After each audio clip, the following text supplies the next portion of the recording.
Hello everyone. Welcome to Lauren and Allison's presentation on the pros and cons of technology use in the classroom. First, we will be discussing some of the common uses of technology in the classroom. The first common use is smartboards, which promote collaboration on assignments and activities in the classroom.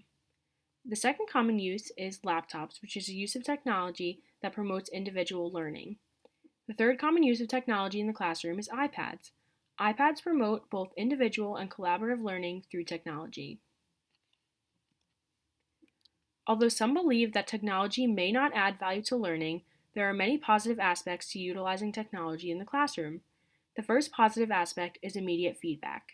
This can be in the forms of online polling or quizzes, online textbooks, or even establishing a class wiki to share relevant materials. Another aspect is full participation. Technology supports participation because it allows teachers to easily see which students are struggling and be able to help them, and most predominantly because it allows for students who are fearful of speaking in class to still participate in discussions that are online. Another advantage of technology is that it often creates a more fun way for students to learn. Teachers are able to use specific apps that make lessons more interesting to students, as well as create healthy competition between students while simultaneously fitting the curriculum. A great example of a tool that encompasses all three of these aspects is the game Kahoot. Kahoot allows all students to participate in a game that encourages them to test their knowledge of a specific subject, receive immediate feedback, and engage in healthy competition, all while learning the curriculum of a course. Kahoot also allows teachers to quickly and easily determine which students, if any, need more help understanding the topic. Another positive aspect of the use of technology in the classroom is that it can be helpful in completing tedious tasks for teachers. This can include monitoring grades and attendance of each student in an easy way that also allows the student to view it. A popular online tool for doing this is PowerSchool. PowerSchool allows both students and teachers to view the students' grades and attendance over time in an organized manner. Two other significant positive effects of using technology in the classroom are that it supplements learning and it helps students navigate the digital world. Both of these aspects refer to using online tools to investigate topics and collaborate or share their knowledge with one another. An online tool that is very useful for this are the apps offered by Google such as Docs, Drive, and Classroom. The Google Apps allow students to collaborate and share information, but also contribute to the skill set that students will need when navigating technology in a future job, for example.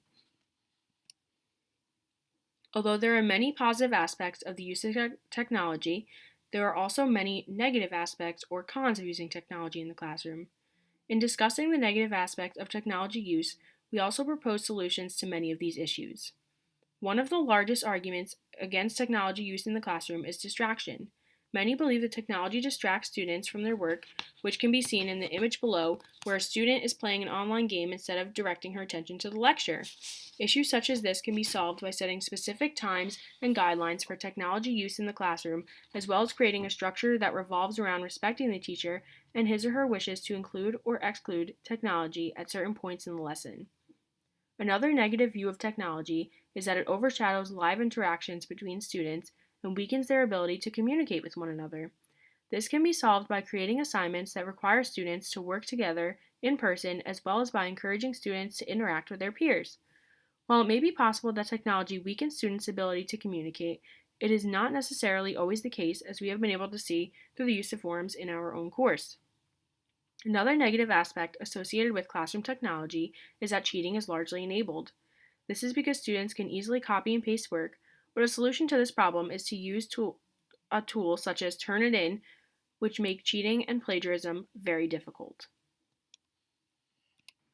Some other negative aspects of the use of classroom technology is that there is limited availability of technology, meaning that there is not enough technology available to have a one-to-one ratio in the classroom.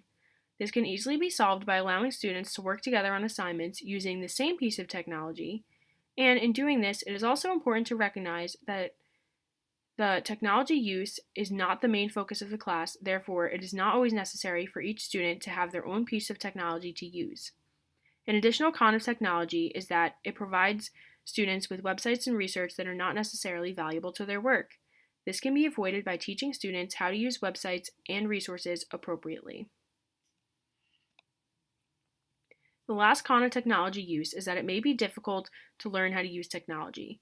This can be solved by taking time to learn and adapt to new software and apps before introducing them to the classroom.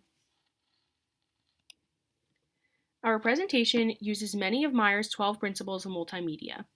First, we used images and words in corresponding locations throughout the presentation in a manner such as the image on the right demonstrates. This demonstrates the spatial and temporal contiguity principles. We also used multimedia on every slide to correspond with the information which shows the multimedia principle. We also used voiceover on this presentation in a conversational style in order to be in adherence with the redundancy, personalization, modality, and voice principles. Lastly, we used a minimal amount of text and organized the information on each slide in order to remain in adherence with the signaling and coherence principles. This concludes our presentation. Thanks for watching!